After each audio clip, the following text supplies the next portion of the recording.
Bonsoir, bienvenue à tous, merci de nous retrouver pour cette nouvelle saison de Croco Hebdo. Ça y est, c'est la reprise pour nous aussi. C'était la reprise il y a quelques semaines déjà pour les Crocos, bien sûr, on va en parler longuement.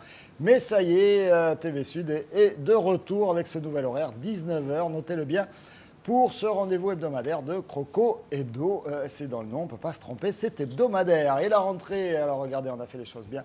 Avec Victor Zvanka qui est avec nous carrément. Et il est venu avec son adjoint, Michel Bédézé. Bonsoir à tous les deux, merci. Bonsoir. Vous êtes magnifiques, ces fleurs là, Michel, c'est très très bien. Oui. Je vous félicite. Et en face de vous, de la sobriété du côté de Patrick Champ. Ça va, Patrick? Ça va très bien, Pierre-Paul. Ça, de la sobriété, c'est parce qu'il peut faire beaucoup plus coloré. Mais là, voilà. Par contre, les couleurs, c'est du côté d'Olivier Martinez. Olivier, ça va? Impeccable, parfaitement. Très, très beau. Très merci. Cette fois-ci, ils ne se sont pas consultés. Non, d'habitude, pas de rose. C'est ça qui est bien, ils ne se consultent pas, donc tout est possible. Tout est possible, voilà. Donc nos consultants ne se consultent pas, mais ils ont suivi avec assiduité les différents matchs de Nîmes Olympique tout au long de ce mois d'août. Un mois d'août compliqué qu'on pourrait résumer avec ces deux tableaux. Et donc là, c'est un premier petit exercice pour mes amis à la réalisation que je salue, Nicolas et Frédéric, puisque regardez, on va regarder le classement. Après 5 journées de championnat, fin août, Nîmes Olympique 14e avec 5 points. Et puis, on va afficher la saison 2012-2013 avec Nîmes Olympique 17e avec 4 points. Donc, on peut dire qu'on progresse par rapport à l'année dernière puisque nous avons un point de plus, un petit point de plus. On va décortiquer tout ça. On va revenir évidemment, bien sûr, sur le dernier match avec la réception du Havre. C'était vendredi soir. Et puis, vous vous êtes exprimé, Victor, longuement devant la presse après à l'issue du match. Et puis, on vous écoutera, bien sûr, là-dessus. Alors, avant cela, je vous propose un petit résumé de ce début de saison. Comme ça va permettre à tout le monde de se rafraîchir les esprits. Pour ceux qui, comme moi, étaient un petit peu partis loin au mois d'août, ça va nous faire un bien fou de voir ces images de nos crocos. C'est parti pour le résumé. Les crocos nîmois ont repris la saison sur leur pelouse avec la réception d'un promu, Créteil, le vendredi 2 août. Dès la 15e minute, ce sont les Nîmois qui ouvrent le score par Koura, nouvelle recrue de Victor Zvanka. Si les crocos venaient d'ouvrir le compteur des buts pour cette saison 2013-2014, la joie allait être de courte durée. Un peu avant la mi-temps, Créteil revient au score. Puis à la 53e minute, une lucarne frappée du gauche par le capitaine Christolien vient compromettre le bon début de saison des crocos. À la 73e, Créteil s'offre de longueur d'avance. Les Nîmois n'arriveront plus à revenir, même si Vincent Granic réduit le score à la 75e en inscrivant un second but. Ça commence mal pour les Nîmois, défaits 2-3 sur leur terrain. La semaine suivante, les Nîmois se déplaçaient du côté d'Auxerre et ils iront chercher le nul un partout après plusieurs exploits individuels de Cyril Merville, le portier nîmois. À la 12e minute, il sort un pénalty de Ben Idir et lance un vrai match de Ligue 2. Les deux équipes sont à l'attaque, Granic, Nouri et finalement Boubi s'emploieront pour ouvrir le score. 1-0 à l'extérieur ferait bien les affaires de Victor Zvanka. Malheureusement, quelques minutes plus tard, un deuxième pénalty sera sifflé contre les crocos. Cette fois-ci, Merville ne réitérera pas son exploit et les Nîmois rentreront avec le point du match nul bien mérité. En troisième journée, Nîmes recevait des Troyens de retour en Ligue 2 après une saison en Ligue 1. Et enfin, les crocos allaient pouvoir goûter à la victoire. Ogunbi et Nouri en première mi-temps vont s'illustrer et Granic 10 minutes après la reprise. La pointe nîmoise en voulait face à une équipe de 3 loin d'être ridicule. Après avoir dominé tout le début du match, les Troyens sont restés au contact 3-2. Mais face à un Merville exceptionnel, l'attaque champenoise finira par abdiquer. Un perdu, un nul, un gagné. À la 3e journée, les Nîmois sont 9e. Une progression qui allait être stoppée en Indre-et-Loire face à Tours lors de la 4e journée, 3-1, résultat sans appel. Il faut dire que les crocos partaient avec un gros handicap défensif, Poulain et Sartre absents pour blessure, et Merville, qui après un jaune de la semaine précédente et un sursis qui planait depuis l'an passé, se retrouvait suspendu. 1, 2 et 3-0, les Tourangeaux en 20 minutes mettaient le moral des Nîmois à rude épreuve.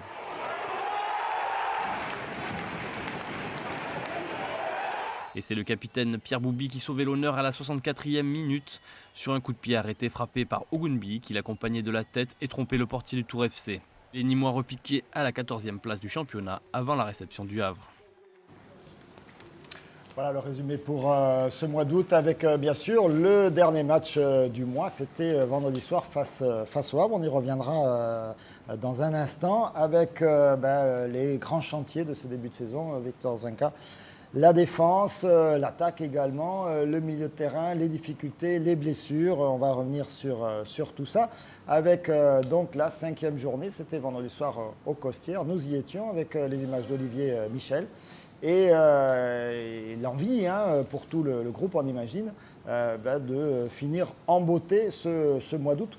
Compliqué pour plein de raisons. Vous leur avez dit quoi avant ce match-là, Victor Zwenka, à vos joueurs? Rien de particulier. Je pense qu'on était passé à travers de notre match à Tours. Et donc, il fallait se ressaisir pour ce match contre le Havre.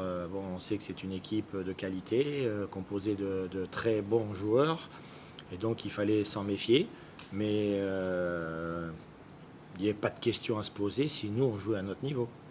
Alors, une équipe du Havre aussi qui a un début de saison difficile, puisqu'ils étaient encore plus mal classés que Nîmes, même si c'est une équipe qui traditionnellement vise des ambitions de monter.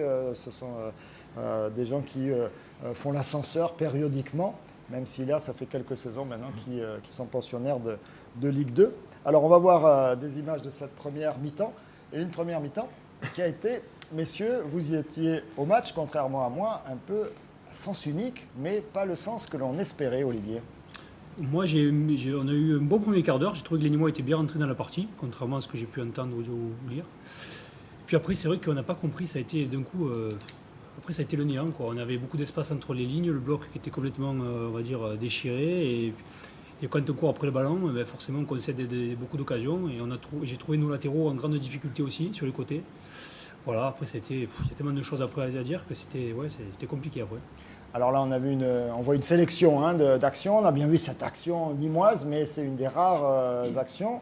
Et encore, c'est nous qui avons fait le résumé sur le résumé de la LFP et de Beansport. Ils n'ont gardé que les actions havraises. Et c'est vrai qu'elles auraient été beaucoup plus tranchantes. On le voit ici avec un Cyril Merville très actif dans ses barres pour sauver la baraque. Il a la main chaude en ce moment, Cyril, heureusement, parce que sinon ça pourrait faire un peu plus cher.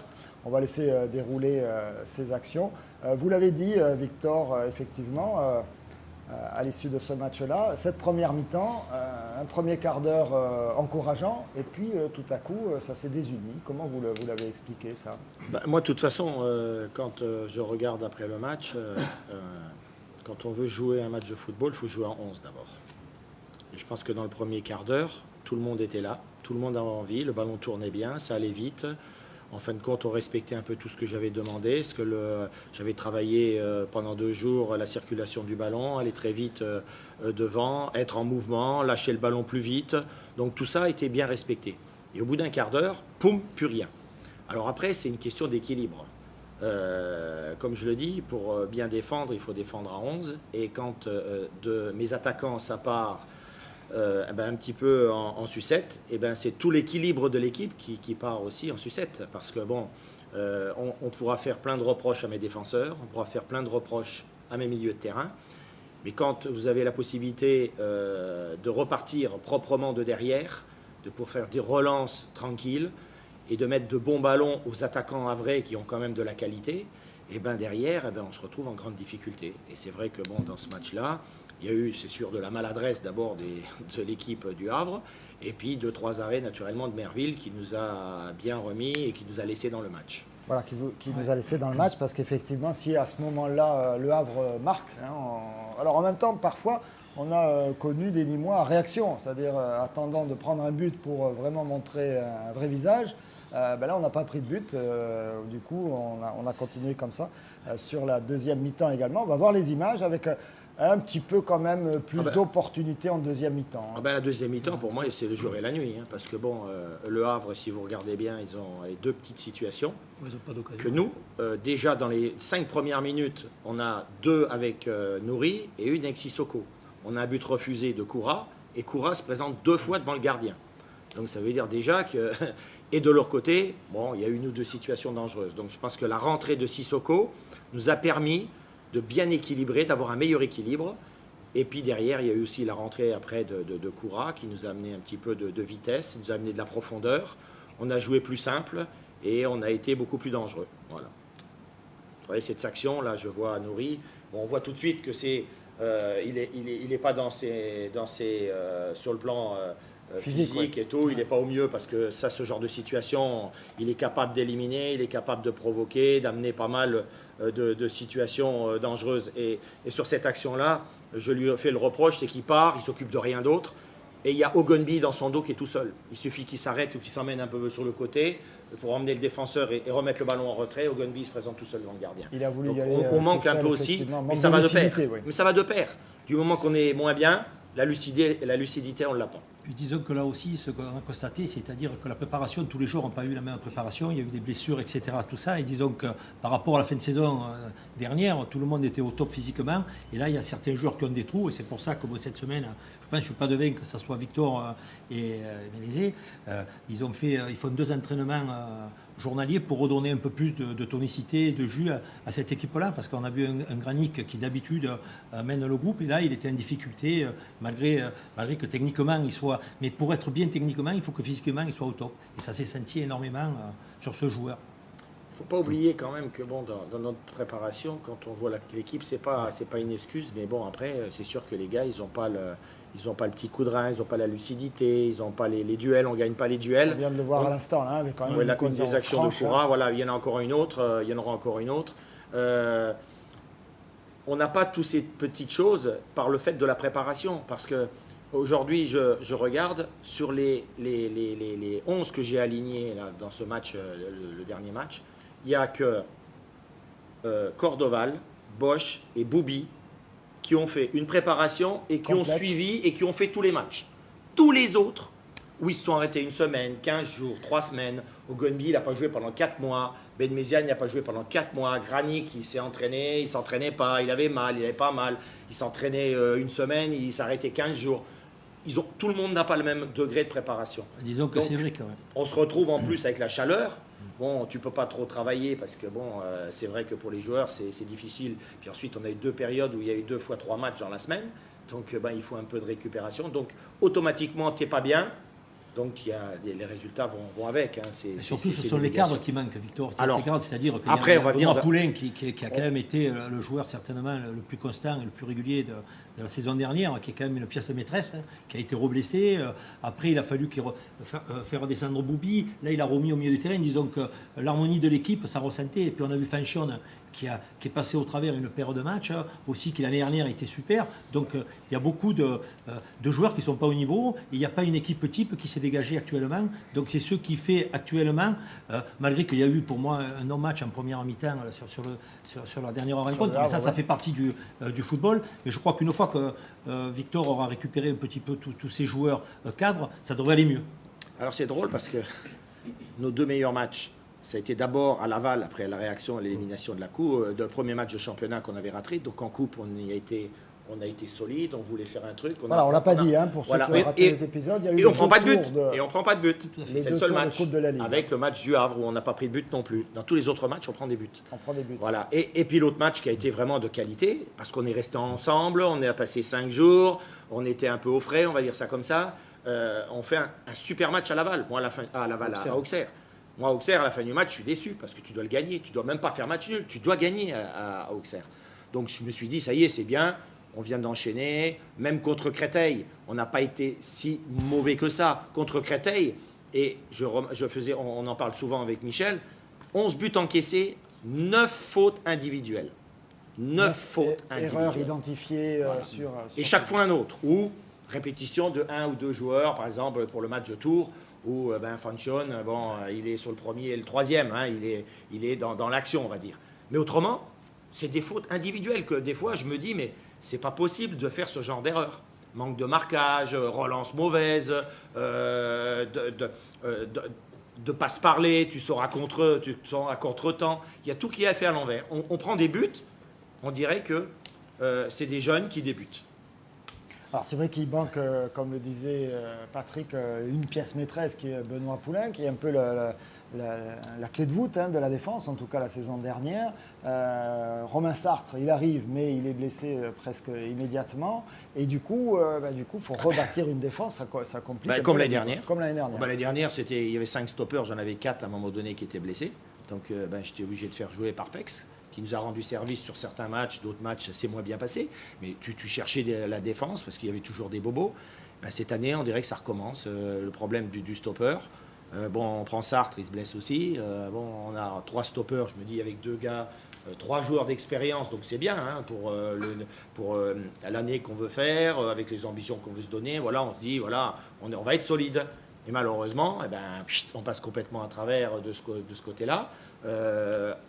Comme on vient d'expliquer, Fanchon, c'est vrai que c'est son frère, comme je lui dis souvent, c'est ton frère qui est venu jouer, on s'est trompé, c'est pas possible. Donc, mais bon, aujourd'hui on est là aussi pour les aider, parce que c'est facile de dire ça, mais après, il faut quand même aussi réagir et puis essayer maintenant de continuer à avancer, de progresser, de remettre tout le monde sur de bons rails. Donc là, on a 15 jours pour préparer. Alors la trêve internationale tombe à pic. Oui, alors si on veut, parce qu'on en a 2 qui vont en sélection et on a Nourri qui est blessé et puis toujours Poulain et puis Sartre blessé. Alors c'est bien beau.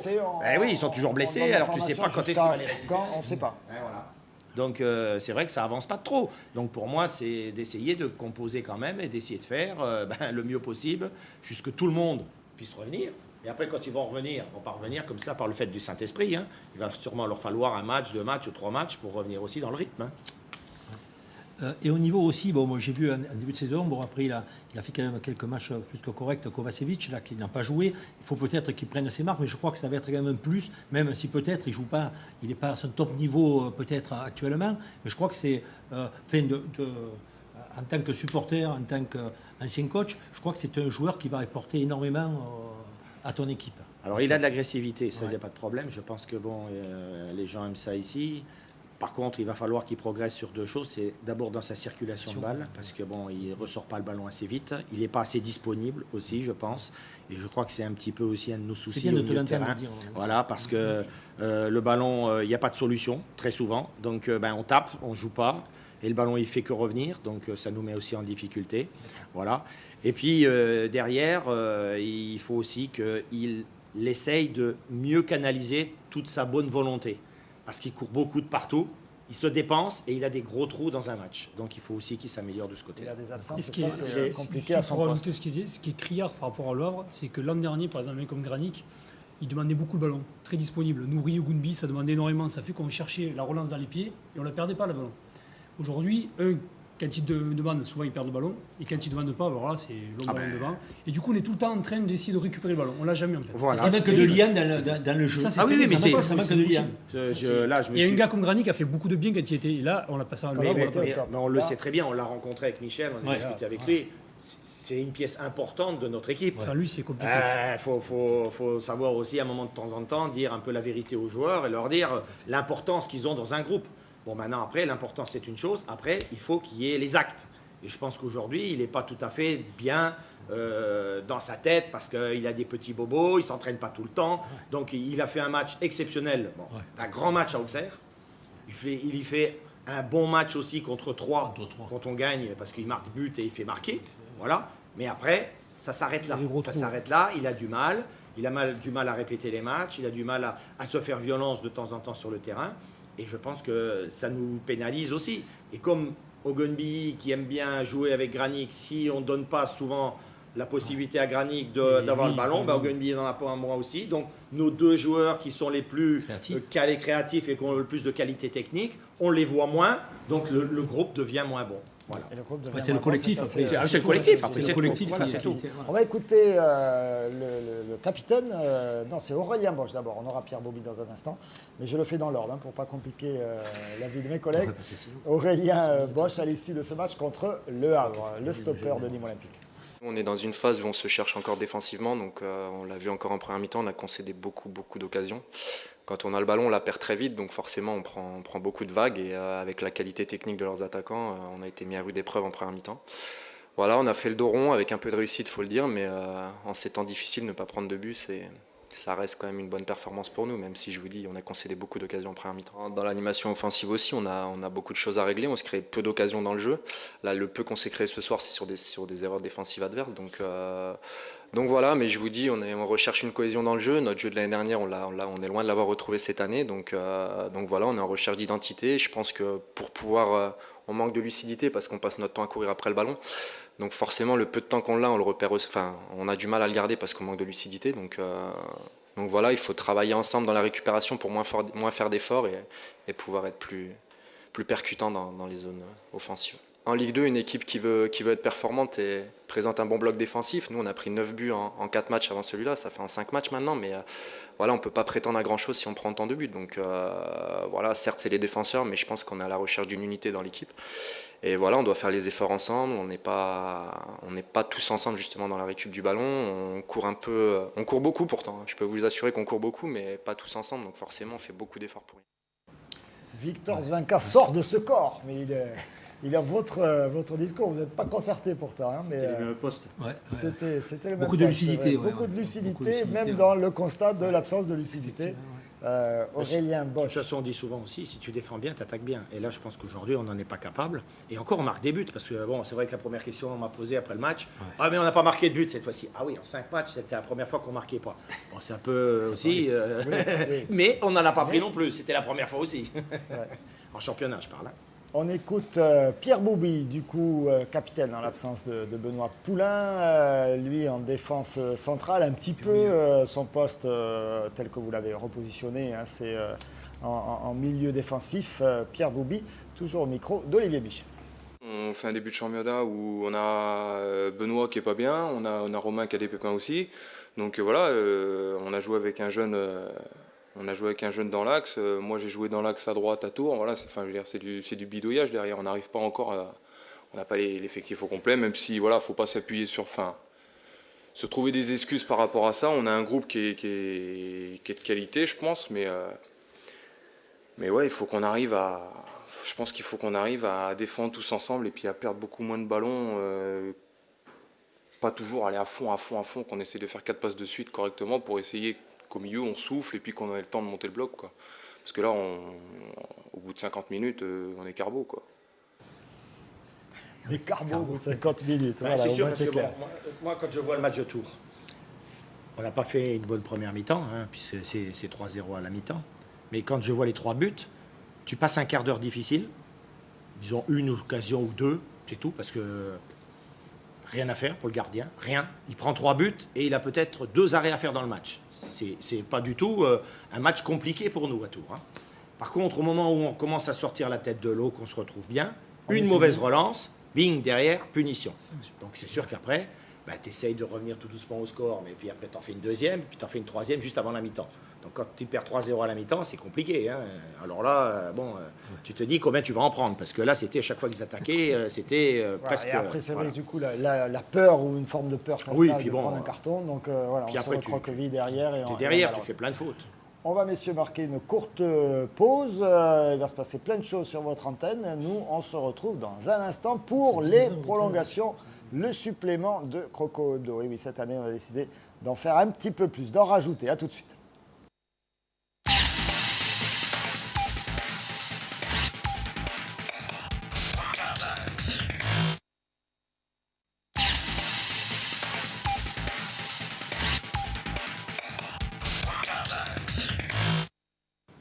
Croco Hebdo qui joue les prolongations, il faudra vous y habituer. Ça démarre à 19h, on fait une pause, on voit plein de choses, notamment le journal. Et puis après, on se retrouve pour continuer à parler du Nîmes Olympique parce qu'on ne s'en lasse pas avec Michel Bénézé et Victor Zwenka, puis nos 2 consultants, toujours aussi sémillants. Messieurs, bravo pour votre fidélité, votre sagacité, votre joie de vivre. Oui, cher Patrick, vous avez une question. Michel, étant donné que un adjoint se confie toujours un peu plus qu'un entraîneur. Donc, en ce moment, est-ce que les joueurs viennent te voir un petit peu, discutent parce que avec Victor, c'est peut-être plus difficile, c'est normal, c'est le coach. Toi, tu es l'adjoint. Savoir comment ils ressentent, eux, ce début de saison à l'intérieur du groupe. Ils viennent pas plus que d'habitude. On n'a pas changé notre mode de fonctionnement, que ce soit moi avec Victor ou les joueurs avec moi ou moi avec les joueurs.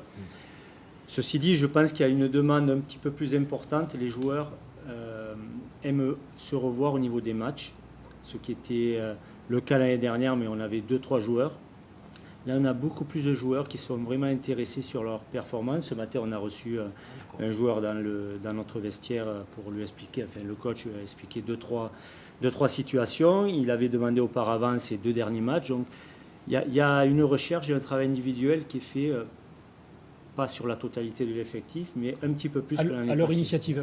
À leur initiative. Moi, j'ai proposé, ça ne me dérange pas. Et il y a un petit peu plus de demande à ce niveau-là. Ouais. Alors ce que l'on ressent quand on les écoute après match, alors ils n'ont pas tous un discours aussi construit, mais quand même on a des garçons qui savent s'exprimer, qui savent se juger, et juger leur équipe sans trop de tabou, sans trop de langue de bois. Je crois que c'est appréciable. En tout cas, quand on a entendu Aurélien Bosch et Pierre Bouby, ce sont des futurs coachs, ces deux-là, non? Ben déjà, de leur position, ils ont une vision beaucoup plus importante du jeu qui est devant eux. C'est peut-être des futurs coachs, je leur souhaite. Mais après, c'est vrai que ce sont des gars aussi qui sont lucides par rapport à eux, par rapport à la performance générale de l'équipe. C'est vrai. Alors, Michel Bénézé, je sais que vous m'avez dit, je ne suis pas là pour parler de ça, mais évidemment, vous m'avez tendu la perche. Nîmes Olympique fera un match amical contre Évian-Thonon-Gaillard. Ce sera ce vendredi, pendant la pause. À Évian-Thonon-Gaillard, il y a un certain Nicolas Bénézé. Il va bien? Oui, il va bien. Il va bien. Oui, je prends de ses nouvelles en tant que père. Le souci que j'ai, c'est son installation là-bas. Le domaine sportif ne m'appartient pas. L'installation pratique, alors. L'installation pratique, voilà. Important, alors, il habite à Évian, à Thonon ou à Gaillard? Il habite à Lugrin, qui est à côté d'Évian. En fait. Parce que nous, on ne comprend pas grand-chose Ouais, moi non plus. ce club-là. Moi non Vous non plus, oui. Parce qu'ils s'entraînent, on ne sait Je pas où. ne suis pas allé encore, notamment. donc je ne comprends pas trop. Voilà. Alors, Évian-Thonon-Gaillard, qui a gagné son premier match ce week-end. Mais il n'y avait pas Nico, il n'y avait pas Nicolas Bénézé. C'est pour ça qu'ils ont gagné, peut-être. Bon, je ne pense pas. Je pense pas. Non, c'était une équipe à vocation défensive qui a réussi à gagner. Et qui a réussi à gagner alors qu'on les a vus faire du jeu, faire du beau jeu sur les premiers matchs, mais sans résultat, sans succès. Ce sera des belles retrouvailles pour vous. C'est important de maintenir l'équipe avec ce match amical, Victor. Ben moi, oui, j'ai demandé justement à avoir un match amical parce que déjà, c'est une trêve de 15 jours. Donc, pas de match pendant 15 jours. Il y a une tension qui baisse un petit peu. On se dit qu'on a toujours le temps de se préparer puisque c'est que dans 15 jours le match. Donc, il y a un peu moins d'attention à l'entraînement. Et justement, c'est le contraire qui va se passer parce que, bon, d'abord, vu les résultats, vu que certains ont du retard sur le plan physique, eh ben, on va travailler 2 fois aujourd'hui. On a travaillé 2 fois hier et 2 fois aujourd'hui. Et on va travailler justement pour que ce match nous apporte du temps de jeu pour ceux qui en manquent, si on peut en récupérer, parce que bon, je vous dis, Sartre-Poulain, c'est pas sûr qu'il soit là complètement pour ce match. Bon, après, pour les autres, il y en a 2 qui sont partis avec les équipes nationales, donc ils ne seront pas là non plus. Mais pour ceux qui en ont un petit peu à rattraper, comme Koura, comme Sissoko, eh ben, ça va leur faire du bien et ils vont pouvoir faire une rencontre en entier. Voilà, pour ceux effectivement qui sont arrivés il n'y a pas longtemps, ça leur fera un match de plus dans les jambes. Il y aura beaucoup de changements, vous allez faire jouer 62 joueurs dans le match, non? Non, j'en ai parlé justement avec Michel ce matin, je me donne encore un temps de réflexion, mais c'est aussi pour préparer le match de Metz. Donc je vais dans ma tête voir au départ du match quelle équipe je pourrais peut-être aligner, peut-être à un élément près ou 2, parce que comme j'ai dit tout à l'heure, Cordoval, il a joué tous les matchs. On a Boubi qui a fait tous les matchs et Bosch aussi. Alors déjà avec Bosch, si je perds un autre stopper, j'en ai plus. Voilà. Donc je ne serai pas dans le cambouis, mais encore pire, pour ne pas dire une autre expression. Donc il faut que je sois vigilant. Bon, on va récupérer Parpex et Ben Yaya, donc ça va faire un petit peu de possibilités aussi pour eux de jeu et puis de remplacer certains. Mais après, globalement, je vais essayer de préparer pour le match de Metz, tactiquement, voir un petit peu, parce que je me pose aussi des questions. C'est vrai que quand tu jouais l'année dernière en 4-2-3-1 avec une équipe qui était bien en place, tout se passait super bien. Est-ce que cette année, c'est pas mieux de changer un petit peu de tactique aussi, de jouer en 4-4-2 par exemple, directement avec 2 véritables attaquants, puis 2 ailiers qui sont plus des ailiers, mais des gars qui viennent travailler dans le milieu. Il faut que je me donne aussi un peu de temps de réflexion, parce que moi je pense qu'on a un gros souci au milieu de terrain. Et toute l'équipe le paye, donc c'est peut-être à moi aussi de voir s'il n'y a pas une autre formule, Changer un le autre fusil d'épaule, parce positionnement. qu'effectivement, il y a des nouveaux joueurs. Donc ils ont des Voilà, comportements mais il n'y en a pas différents. tellement que ça, mais bon, c'est peut-être une nécessité quand même. Je veux dire que, vu comment on saute le milieu actuellement sur les relances longues, le milieu, il Pour le changer. est tout fait complet. Non, mais il ne tient pas une mi-temps. C'est pas Alors, possible. dans les satisfactions de ce début de saison, parce que nous, on est positif toujours à Crocodilo, il y a un certain Cyril Merville. On va voir quelques-uns de ses arrêts. On en a vu sur le match du Havre, mais on va en voir d'autres. Une sélection par Nicolas Pinchino. Cyril Merville, que l'on avait vu déjà excellent l'année dernière, même s'il avait eu un petit moment, un peu plus de passage à vide. Cyril Merville, très très bon, sur sa ligne toujours. Mais bon, évidemment, on a bien compris, même si Nîmes a encaissé beaucoup de buts, vous l'avez dit, c'est plutôt des erreurs de sa défense, évidemment, que les siennes. Et puis il y a cet arrêt sur penalty qui n'a pas suffi, mais bon, c'était quand même remarquable. Un mot sur Cyril Merville, Victor Zwenka. Écoutez, quand on voit un peu tous ces matchs qu'on en a pu faire, et c'est vrai qu'il a eu des moments très importants où il a fait des arrêts qui nous ont permis de rester dans le match d'abord, ou qui nous ont permis de gagner, parce que contre 3, c'est vrai que pour moi ça a été encore plus flagrant. Je pense que c'est le match le plus flagrant. Mais on s'est mis quand même en difficulté sur le deuxième but qu'on a pris. Donc c'est pour ça que derrière, il s'est un petit peu rattrapé un petit peu sur l'action du deuxième et sur la fin de match où il a 2-3 arrêts. Bon, aujourd'hui, je dis toujours, le gardien fait partie de l'équipe. Donc il y a au cours de la saison, à un moment donné, le gardien doit te faire gagner des matchs. Et puis il y a des matchs où on ne va pas le voir parce que notre équipe aura la maîtrise du jeu. Puis on ne dira pas, tiens, le gardien, on ne l'a pas vu aujourd'hui. Oui, mais il était le 11e quand même, il a participé. Donc je pense qu'aujourd'hui, il est sûrement dans une grande forme, il nous aide bien. Et j'espère maintenant que les autres vont venir tout doucement. Qu'on le verra plus. Voilà, et c'est pas qu'on le verra plus, mais qu'il sera peut-être plus être dans l'obligation d'être aussi décisif. Moi, ce que je voudrais rajouter aussi, c'est vrai qu'il y a Merville qui fait une grosse saison, mais je crois que d'avoir fait jouer aussi Mathieu Michel, qui a fait quand même des belles prestations, ça booste un petit peu aussi Merville. Il sait qu'à tout moment, s'il n'est pas performant à une paire de matchs, le coach n'hésitera pas, il fera peut-être monter Mathieu Michel, qui est un gardien qui a été formé au club. Et je crois qu'il est en train aussi, lui, de prendre un peu de dimension, puisqu'il a fait quand même déjà 3 matchs avec l'équipe première. Tout à fait, puis il a fait 3 bons matchs. Ouais. Il a fait vraiment il n'y a rien à lui reprocher. Des fois, on peut dire, tiens, il est jeune, il manque de ci, il manque de ça. Pas du tout. Il sait que derrière, il a la présence athlétique, voilà, il se fait respecter, il a un bon jeu au pied. Ça aussi, c'est très important. Il a du gabarit, donc non, c'est vrai que ça donne une concurrence supplémentaire sur le poste qui, peut-être, n'y était pas là les autres années. Et pour l'instant, une saine concurrence, Michel. Oui, ça se passe très bien entre eux. Ils ont déjà travaillé l'année passée ensemble avec Sébastien Jimenez. Non, ça se passe très bien et Cyril est le premier conseiller de Mathieu quand il faut l'être. Quand le coach désigne Mathieu numéro 1 pour tel match, Cyril est à fond derrière lui. Il n'y a pas de souci.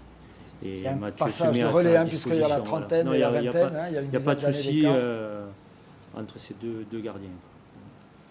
Alors la satisfaction, les gardiens, mais évidemment quand on voit beaucoup le gardien, c'est que les défenseurs sont un peu moins à l'aise. On va regarder les résultats de cette 5e journée, ça va nous permettre de comprendre un petit peu mieux les rapports de force sur cette Ligue 2, avec Angers qui fait un excellent début de saison, qui a de nouveau gagné face à Brest.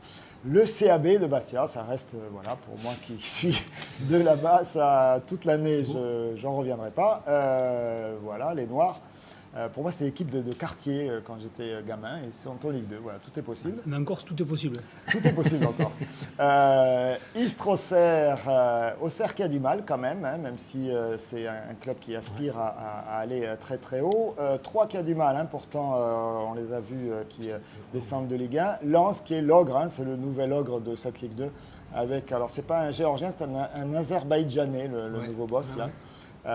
Il n'est pas russe, mais il a autant d'argent qu'un russe. Et puis Tours qui est la surprise quand même. Ils enchaînent les buts, les résultats, ils n'arrêtent pas. Et attention, Metz, prochain adversaire de Nîmes Olympique, est allé l'emporter à Caen, au stade Malherbe de Caen. Tout ça, ça nous donne Au classement, les Lensois qui sont déjà devant, le Racing Club de Lens, devant avec Angers, et Tours, Metz, Clermont qui suivent. Caen un petit peu décroché, et puis on voit que Créteil s'en sort pas mal, hein, le promu, qui avait fait déjà une excellente saison nationale l'année dernière. Troyes déjà du mal, comme nos amis d'Arles-Avignon, comme nous-mêmes d'ailleurs, Nîmes Olympique, ou comme Nancy également, qui descend de Ligue 1. Quand Oui, on regarde Victor. le classement par rapport à l'année dernière, il y a une équipe, c'est sûr, comme Angers qui confirme. J'ai confiance. Mais les autres ont aussi des difficultés Aussi du comme mal, nous. bien Hein. sûr. Bon, et même deux équipes qui viennent de Ligue 1, comme Troyes et Nancy, ils ne sont pas non plus dans une forme exceptionnelle. Et puis hier soir, l'équipe quand même de Caen, qui était dans une bonne situation, vient de se faire battre à la maison par... ils sont sur 3 défaites de suite, puisqu'ils ont été éliminés aussi en Coupe de la Ligue. Donc ils sont sur 3 défaites de suite, dont 2 à la maison.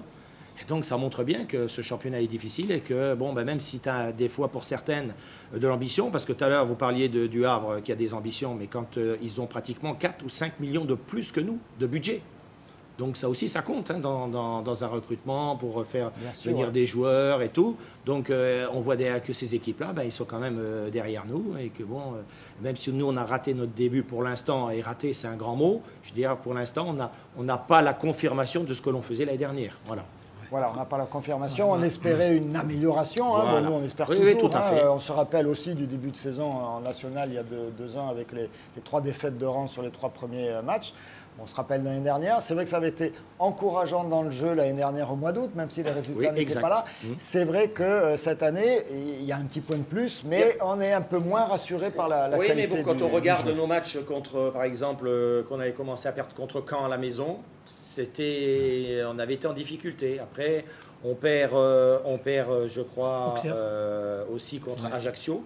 Oui. Voilà, là, on perd après à Istres, où on n'avait pas été bon non plus. On n'était pas vraiment dans une forme extraordinaire. On avait, dans la qualité du jeu, matchs amicaux et les premiers matchs, pas mal. Et après, on avait plongé. Et on est réapparu quand on a joué contre Guingamp à la 8e journée seulement. À partir Voilà. de la C'est 8e pour ça que les journée. premières journées, ça reflète surtout, à mon avis, le niveau de préparation des équipes, quoi.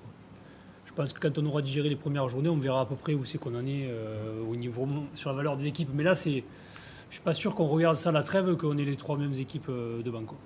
Ah, Lens, quand même, il me Faut avoir. semble que ce sera Ah, solide. ils sont partis très forts, on va voir, parce qu'ils peuvent avoir un gros trou aussi. Ouais, mais là, ils ont un public phénoménal, hein, comme on disait. Ils ont Ah, pas puis que des spectateurs. Ils ont aussi un effectif. Ils ont un effectif, ils ont de la ils place sont- pour 16, 17 joueurs qui sont là. T'en sors un, t'en fais jouer un autre, ils n'ont pas de soucis. Mais Ce c'est sera pas sûr peut-être que pas le Metz- Monaco de cette année. Metz, mais, Tours, c'est pas évident qu'ils soient Lens, là. ce sera Voilà, solide. c'est- Bon, Tours, on verra. On regarde le tableau de la prochaine journée avec donc le déplacement à Metz. Bah, match Metz facile. qui remonte de national. Hein. Là, il ne faut pas se Non, tromper.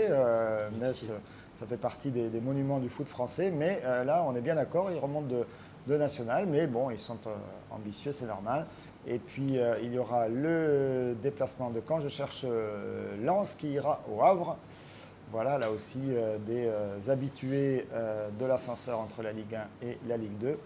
Et puis, le dernier match, ce sera Auxerre face à Brest. Messieurs, il me reste à vous remercier, à vous Déjà donner, à vous donner rendez-vous. Et oui, c'est un petit peu plus long, mais ça se finit quand même aussi. C'est vite, ouais. Il me reste à vous remercier à tous de nous avoir suivis, à vous donner rendez-vous. Alors, on n'ira peut-être pas jusqu'à Albertville, les gars, mais on est de tout cœur avec vous. Et puis, on se retrouve la semaine prochaine pour un nouveau Croco Hebdo. Et puis, on se retrouve, bien sûr, alors là non plus à Metz, mais enfin par procuration. Par On procuration. suivra le match, bien sûr. Très bonne soirée à tous. Bon entraînement, il a doublé les entraînements, donc il fait 2 fois plus de footing, Victor Zwenka, sous Bien foutu. le regard de Michel Bénézé. Allez, très bonne soirée à tous sur TV Sud, bien sûr. Et allez, Allez, allez, Nîmes.